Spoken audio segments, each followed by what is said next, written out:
आज के वीडियो में हम पढ़ने वाले हैं SR latch with NOR gates. मतलब एसआर लैच यहाँ पर बताया हुआ है जो कि बना हुआ है दो नॉर गेट से। ऐसा ही एसआर लैच आप बना सकते हैं with the help of NAND gate, जो कि हम अगले वीडियो में देखेंगे। तो यहाँ पर ये नॉर गेट से बना है। अब ये नॉर गेट से बना है तो आपको यहाँ पर इसका फंक्शन टेबल समझने के लिए आपको नॉर गेट का ट्रूथ टेबल पता होना चाहिए। तो अब नॉर गेट आपको पता है कि और गेट का जो आउटपुट होता है उसको नॉट करते हैं तो नॉर गेट मिलता है ना। तो नॉर गेट का जो ट्रूथ टेबल होता है वो होता है कि इसमें जब 0 0 होता है तब 1 मिलता है, और बाकी 0 1 1 0 और 1 1 में आउटपुट में 0 मिलता है। तो यहाँ पर आपको एक इंपॉर्टेंट बात ये देखनी है कि आपको 0 कब मिल रहा है। आपको 0 तब नॉर गेट में मिलता है जब आपका कोई भी एक इनपुट 1 हो। दोनों इनपुट 1 हो तो 0 मिलेगा ही, लेकिन अगर आपका सिर्फ एक इनपुट भी 1 हो तो भी आपका आउटपुट 0 हो जाएगा। तो अगर आपको नॉर गेट का एक इनपुट पता है 1 है तो आप दूसरा इनपुट चेक भी ना करें कि वो 0 है या 1 है। अगर एक इनपुट सिर्फ आपको पता चल गया कि ये 1 है तो आप उसका आउटपुट 0 लिख सकते हैं। ठीक है, तो ये नॉर गेट का ट्रूथ टेबल याद होना बहुत ज़रूरी है। ये हमको इसके एक्सप्लेनेशन के लिए ज़रूरी होगा। ठीक है, तो अब ये जो एसआर लेच होता है, SR latch is a circuit with 2 cross coupled NOR gate is shown over here and it has 2 inputs S for set and another input is R and that R is for reset। अब set और reset क्या होते हैं ये समझ लेते हैं। जब आपके आउटपुट Q की वैल्यू अगर 1 हो, किसी भी लैच के अंदर आउटपुट Q की वैल्यू 1 हो और ये इस Q का कॉम्प्लीमेंट है, दूसरा आउटपुट जो होता है वो पहले Q का कॉम्प्लीमेंट है। Q और Q डैश एक दूसरे के कॉम्प्लीमेंट है। ठीक है, तो जब Q की वैल्यू 1 होगी तो ऑब्वियसली Q डैश की वैल्यू 0 होगी। तो जब Q की वैल्यू 1 होती है तब ये वाला जो लैच होता है ये कहलाता है सेट स्टेट में। और जब Q की वैल्यू 0 हो, ठीक है, मतलब Q डैश की वैल्यू 1 होगी, कंडीशन में ये लैच कहलाता है रीसेट स्टेट में। ठीक है, तो ये दो पॉइंट बहुत इंपॉर्टेंट है। When Q is equal to 1 and Q dash is equal to 0 the latch is set to be in state. When Q is equal to 0 and Q dash is equal to 1 the latch is set to be in reset state. अब यहाँ पर ये जो दो input हैं ये हम यहाँ पर इस तरह से, हमारा आपको पता है कि हम बाइनरी इनपुट देते हैं तो 0 होता है या तो 1 होता है, या फिर 0 होता है अगेन, मतलब 0 या 1 लेवल होते हैं यहाँ पर, है ना। तो स्क्वायर वेव के फॉर्म में ही देंगे। आर की वैल्यू भी या तो 0 हो सकती है या 1 हो सकती है, तो इस तरह से ये स्क्वायर वेव ही रहेगी। ठीक है, तो ये आर और एस की वैल्यू या तो 0 हो सकती है या 1 हो सकती है, ये यहाँ पर शो किया हुआ है। ठीक है, अब यहाँ पर देखिए कि अगर हमको एस की वैल्यू जब हम 1 रखते हैं, एस की वैल्यू 1 रखते हैं तो हमारा क्यू की वैल्यू 1 आती है। ये हम यहाँ पर शो करेंगे कि when S is equal to 1 and R is equal to 0 तब हमारे क्यू की वैल्यू 1 आती है और क्यू डैश की वैल्यू 0 आती है। ठीक है, ये वाली बात हम देखेंगे। तो ये हम देख लेते हैं। अभी आपने नॉर गेट का ट्रूथ टेबल देखा, तो अभी अपन ने एस की वैल्यू क्या लिखी यहाँ पर, लेट एस की वैल्यू यहाँ पर लिखी हमने, एस की वैल्यू हमने 1 कर ली, है ना, और आपके आर की वैल्यू आपने 0 कर ली। ठीक है, अभी मैंने आपको बताया कि कोई सा भी नॉर गेट, जैसे मैं इनको 1 और 2 नंबर दे देती हूँ, तो नॉर गेट का कोई भी इनपुट अगर 1 होता है, अभी आपने देखा यहाँ पर कि नॉर गेट का कोई भी इनपुट अगर 1 हो तो उसका आउटपुट 0 होता है। आपको दूसरा इनपुट चेक करने की ज़रूरत नहीं है। ठीक है, तो आपने जैसे यहाँ पर एक इनपुट 1 दिया तो इस सेकंड वाले नॉर गेट का आउटपुट क्या हो जाएगा, आपका 0 हो जाएगा। ठीक है, और आपके आर की वैल्यू 0 है, और आपका ये भी यहाँ पर से ये वाला जो आउटपुट है ये फर्स्ट नॉर गेट का इनपुट है ना। तो ये दोनों इनपुट कितने हो गए आपके, 0, दोनों 0 0 हो गए। अब 0 0 पर आपको आउटपुट क्या मिलता है, 1, तो आपके क्यू की वैल्यू क्या आ गई, 1। तो आपने यहाँ पर देखा कि जो हम एस की वैल्यू जब 1 देते हैं तो हमारे जब एसआर लैच नॉर गेट से बना हो तो हमारा आउटपुट 1 हो जाता है। ठीक है, तो ये वाला पॉइंट आपको याद रखना है कि जब एस की वैल्यू 1 थी तो यही आपका आउटपुट में रिफ्लेक्ट होता है। क्यू की वैल्यू 1 होती है और क्यू डैश की वैल्यू 0 होती है। ठीक है, तो ये हमारा जो हमने यहाँ पर इसका फंक्शन टेबल बनाया है एसआर लैच का फंक्शन टेबल, तो इसमें देखिए एस की वैल्यू जब 1 दी, आर की वैल्यू 0 दी, तो क्यू की वैल्यू 1 आई है और क्यू डैश की वैल्यू 0 आई है। तो अभी हमने ये वाली रो देख ली। ठीक है, हम सारी रोज देखेंगे, अभी हमने स्पेसिफिक ये वाली रो देखी है। ओके, अब हम आगे देखते हैं। अगर हम आर की वैल्यू 1 देते हैं, आर की वैल्यू 1 देते हैं और एस की वैल्यू हम 0 कर देते हैं, तो आर की वैल्यू यहाँ पर आप क्रॉस करके 1 कर दें और एस की वैल्यू आपने क्या कर दी, 0 कर दी। ठीक है, तो जैसे ही आप आर की वैल्यू 1 देंगे तो इस 1 नंबर वाले नॉर गेट का इनपुट क्या हो गया, 1। तो कोई भी एक इनपुट 1 हो तो इसका आउटपुट क्या होने वाला है, 0। तो क्यू की वैल्यू क्या हो गई, 0। ठीक है, अब ये जो 0 है ये 0 यहाँ पर आएगा और एस की वैल्यू 0 है। अब दोनों इनपुट आपके 0 हो गए, सेकंड नॉर गेट के दोनों इनपुट 0 होते हैं, तो आपका नॉर गेट का आउटपुट क्या होता है, 1 होता है। तो यहाँ पर क्यू डैश की वैल्यू क्या हो गई, अब ये कैंसिल होकर 1 हो गई। तो आपने ये भी देखा जब आर की वैल्यू 1 दी आपने तो आपके क्यू की वैल्यू क्या हो गई, 0, और क्यू डैश की वैल्यू क्या हो गई, 1।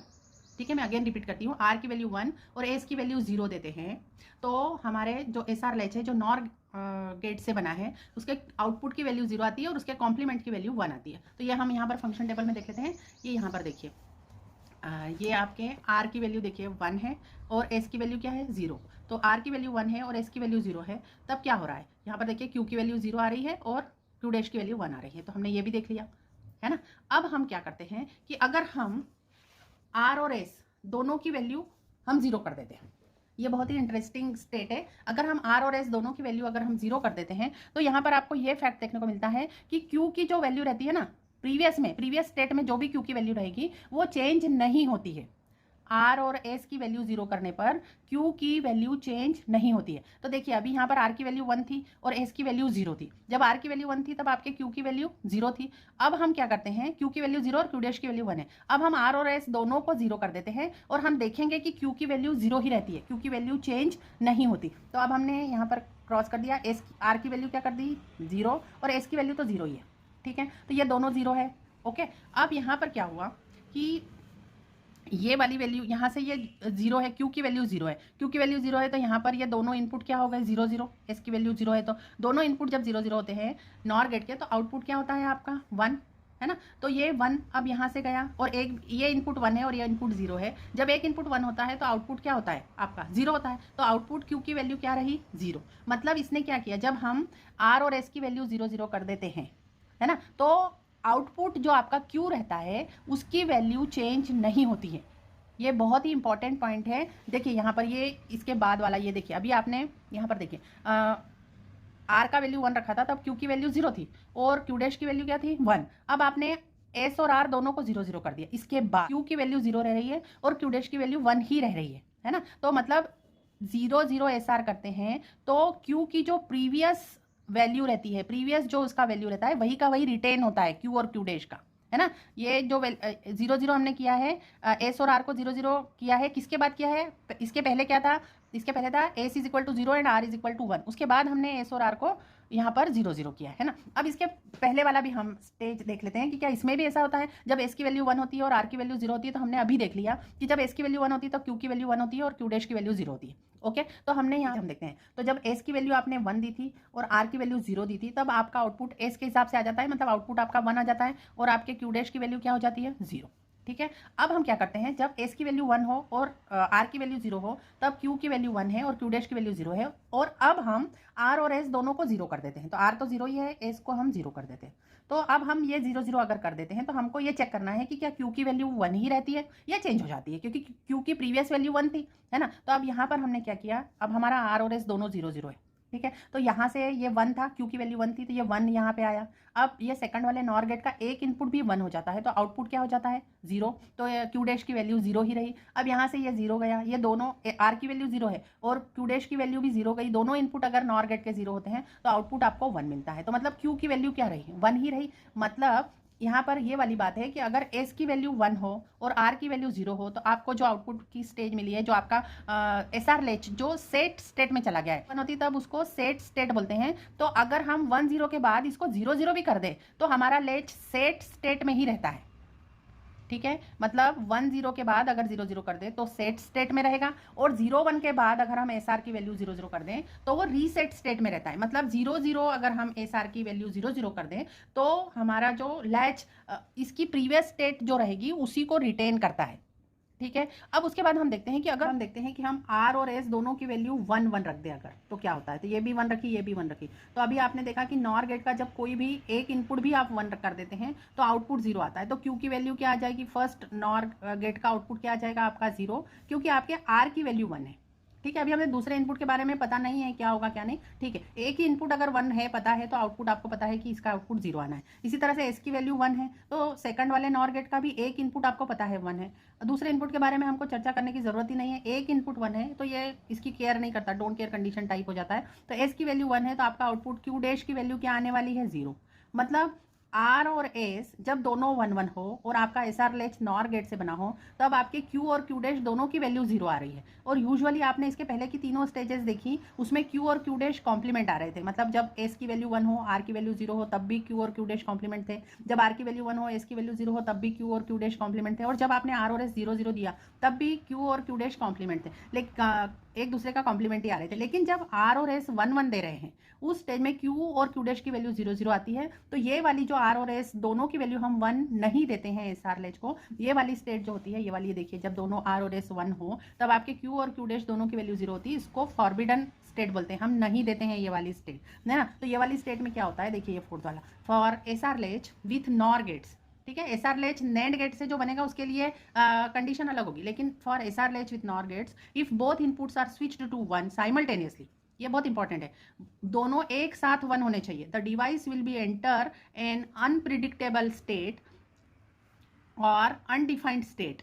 जब 1 1 होती है तब दोनों 0 हो जाते हैं, तो इसको अनप्रिडिक्टेबल स्टेट बोलते हैं या अनडिफाइंड स्टेट बोलते हैं, या इसको मेटा स्टेबल स्टेट भी बोलते हैं। तो ये वाली स्टेट में हम एस आर लेच को दोनों का वैल्यू 1 1 नहीं होने देते, मतलब एस और आर दोनों की वैल्यू 1 1 नहीं होने देते, ठीक है। तो अब यहाँ पर आपने एस आर लैच का लॉजिक डायग्राम देख लिया, ये लॉजिक डायग्राम है एस आर लेच का विथ नॉर गेट, ये एस आर लेच की यहाँ पर फंक्शन टेबल है।